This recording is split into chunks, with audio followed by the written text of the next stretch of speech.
Dear friends, I'm very excited to present my course of lectures dedicated to the works of contemporary writers writing in English in the course of editing the texts. Thank you for watching me. And the first author we're going to talk about is a contemporary British writer, Julian Barnes. He was born in 1946. He is still alive and, I hope so, healthy and well.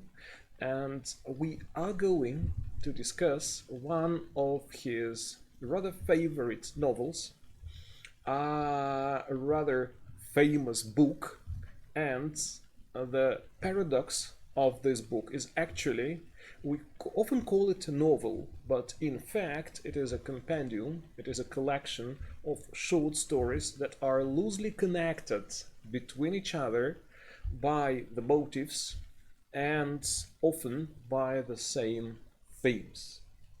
This book is called The History of the World in 10.5 chapters. Published in 1989, it is still a masterpiece of postmodernism. So, there are a couple of questions. What is so special about this book? Let's go through this book, let's read it, let's see the structure of this book and what the chapters are about, and this will give us a chance later to discuss what is so special about this book. So here is the structure of it, and we are going to separate this discussion into 2 video lectures. And right now we are going to discuss the first 6 chapters, and in the next video lecture we are going to discuss the chapters from 7 till 10. So, are you ready? Let's go ahead. The first 6 chapters are called The Stowaway, The Visitors, The Wars of Religion, The Survivor, The Shipwreck, and The Mountain. And the first chapter, The Stowaway, is actually an alternative account of the story of Noah's Ark, from the point of view of the woodworms, who were not allowed on board and were stowaways during the journey. If you don't quite understand the word the stowaway, let's try to explain it as somebody who actually enters a vessel or a vehicle and takes a trip without actually paying for it. So that's what the word stowaway means. And the idea of this chapter is that Noah didn't plan to take the woodworms on the ark. They actually entered the ark in a secret manner, and actually they were inside the wood from which the ark was made. So basically this is the retelling of the story of Old Testament. And dear friends, please mind these couple of things. First of all, the Noah's Ark, the surviving, the rescuing. This is an important motive that will reoccur in the next few stories. The woodworms, they will become the motive, they will become the typical character that actually is dwelling throughout all of the book. And of course, during the course of that story, there appears another motive, is the separation of the clean and unclean. And that is very important. Actually, during the trip that is described in this story, the animals are divided into the so-called clean and the so-called unclean. And the unclean animals are somehow annihilated. And this will become a recurrent motive in the short stories that are going to follow this one. Okay, so what are actually the woodworms? I've tried to see that on the internet, and here is actually the depiction of them. Actually, he is describing the biological species that is called Cenobium punctatum, or in different way it is called Albirus domesticus, so it was called by Geoffroy and Fourcroy in 1785. So they are actually the insects that exist within the wood, and they actually eat it from within. And these same woodworms would appear in many other chapters. Okay, so the idea of this chapter is that Noah is taking in his ark, which is described not as a single vessel, but actually as 8 different vessels, all kinds of animals, but some of them are there secretly. Now, we're coming to a second story of this book, and look how masterfully it is connected to the first one. The second story is called The Visitors, and it describes the hijacking by Palestine terrorists of a cruise liner, similar to the 1985 incident of the ship Aquila Lauro.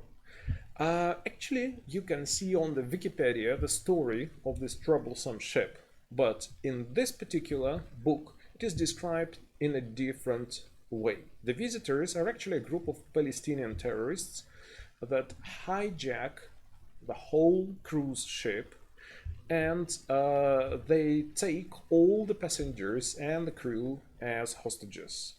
Their particular aim is to press for assurances from the Israel government and from the United States that some of the other Palestine terrorists are going to be released from the prison, and there's going to be some things that are going to be promised to them in the future. And they are most interested in American tourists and the tourists of the Jewish origin. And they start separating tourists in the groups, and they start seeing what tourists are the most interesting for them from that point of view. And now let's have a very careful look at the plot of this short story. Actually, the people who are taking a voyage on this ship are coming in pairs, because they're couples, because they're married. So in many ways, this is reminding the story of the rescuing of the animals on the Noah's Ark. Okay, so they're also coming in couples.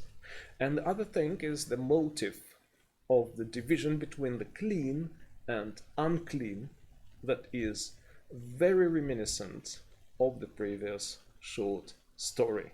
But there are no woodworms in that story. You're right. Actually, they will appear in the next story that is called The Wars of Religion. And this is another quite interesting short story that's describing a trial against the woodworms in a church, as they have caused the building to become unstable.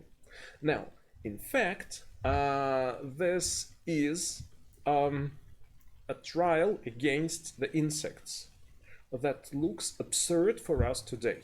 But in fact, if you can make a pause here and try to Google the trials against the animals, you would be very surprised to see that in history of Europe and in the world history, there were many trials against the pigs, against the cockerels, against the bears, and some of the trials against the animals, this is the most surprising fact, happened in the 21st century.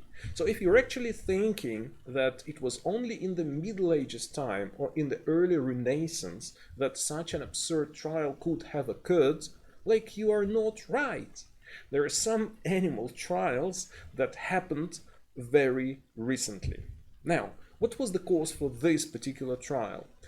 Actually, the woodworms destroyed the seat of one of the episcopes and of one of the bishops, and this seat has become unstable, and the bishop fell down, and because of that he became unconscious, and soon after that he has died.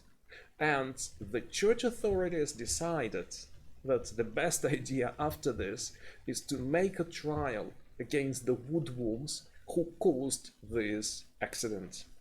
And so, by the decision of the church court, they expel the woodworms from the county where this all took place.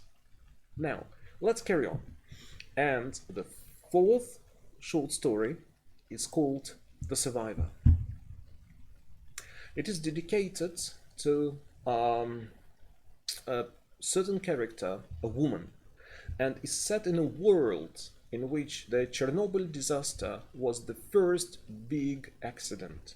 Journalists report that the world is on the brink of the nuclear war, and everyone is very much stressed. Everyone is expecting a sudden attack of the nuclear countries against each other. So, a woman, the protagonist, escapes by boat to avoid the assumed inevitability of a nuclear holocaust. Whether this occurred or is merely a result of the protagonist's paranoia is left ambiguous. Now, in fact, as we read this short story, we can see a woman who is overreacting to an insufficient threat of a nuclear catastrophe that is kind of exaggerated by TV channels and is described in such a vivid way that she is very afraid for her own life and for the life of her cats. So what she actually does, she is taking a boat and she is floating off in the open sea with taking some vital supplies like water and food. And after a certain time, she starts hallucinating. And she sees a land, and then she stops understanding what is real and what is not. After a couple of days, she is left with very little water and very little food. And she can only see that she is sort of rescued by a group of by the team, by the crew of some ship, and is taken to the hospital. And in the hospital, a doctor is trying to interrogate her, is trying to interview her. And from their dialogue, she understands that there was no catastrophe and no nuclear attack. And that there were many people that were so afraid of it that they went into the sea. And then later, the crews of different ships were rescuing them from different parts of the coastline. So, actually, she was trying to rescue herself, but there was no threat. She was scared of an illusionary threat, but actually, she risked her life and the life of her pets quite realistically. And this is another interesting analogy to the Noah's Ark, because Noah was actually rescuing people from a real threat. But here, actually, the woman is risking her life, trying to rescue herself from an illusionary threat. And this is another interesting twist of the idea of being rescued. Now, the next chapter is called The Shipwreck, and it is describing a painting by Theodore Géricault and the actual story of the raft of the ship Medusa. And the first half narrates the historical events of that shipwreck and the survival of the crew members. The second half of that story analyzes the painting itself. It describes Jericho's softening the impact of reality in order to preserve the aestheticism of the work, or to make the story of what happened more palatable. The idea of that shipwreck is that quite a big ship, Medusa, had a sea accident, and the commandment of the ship, the crew of the ship, instead of taking certain actions to save whole passengers, actually abandoned the ship, and the people had to help themselves. So the shipwright of the ship decided to make a raft out of the remnants of the ship, and for the next several weeks a group of people was left on the ship without food and water. They survived extremely difficult time. There were cases of cannibalism, and those who were left alive could only have remembered their being on that raft as an unbelievable challenge. Let's have a look at that picture. Over here we can see people dead and alive. We can see rough sea, but actually up very close to the top of that picture there are kind of two butterflies that are barely visible. They indicate that the land is not so far away, and they become a symbol of hope. The composition of this whole picture is also wave-like. The people represent a sort of a wave. Some of them are forceless. They cannot already react to what's happening. And we can see that the other people are trying to preserve their conscience and try to fight against the obstacles. But that actually took them an incredible effort. So Julian Barnes is also describing the efforts of the painter to be as realistic as possible. By saying he, I mean the painter, he personally met the shipwright of Medusa and asked him to make the model of the raft, an exact copy of it, in his own studio. So he tried to make the whole thing as realistic as possible, and that's why the picture has become so impressive. Now let's carry on, and the next part is called The Mountain. The chapter starts in a very interesting way. There is a certain irony of the author that there are two ladies who actually sit at home and hear the sound of woodworms somewhere deep in the walls of their house. So there are two women, and one of them is a very religious woman who wants to take a journey to a monastery where she wants to intercede for her dead father. The raft of the Medusa plays a role in this story as well. Now, they actually want to go to the Mount Ararat and to see the place where, guess what? Supposedly, the Noah's Ark has landed. So, basically, in this mountain, there are some Armenian monasteries that claim that they have the grapevines that descend from the grapes that were brought by Noah himself. And this is a fantastic possibility to see a miraculous escape of the grapes that existed before the flood for a religious woman. So they decide to go there. Okay? But when they are there, they suddenly discover that the monks make wine from that holy grape, and they drink that wine, and moreover they offer the ladies to taste this wine. as the two ladies are very religious and radical in some way. They think, basically, that this is a blasphemy to drink wine from the holy grapes. So they're very upset by this, and one of them says, we need to go up the mountain Ararat, and we need to collect the holy snow from the holy pinnacle of that mountain. Quite unexpectedly, one of these ladies falls down and breaks her hip. And she is left to die in one of the caves of this mountain. Basically, this is the end of that story. Dear friends, I want to ask you to do something.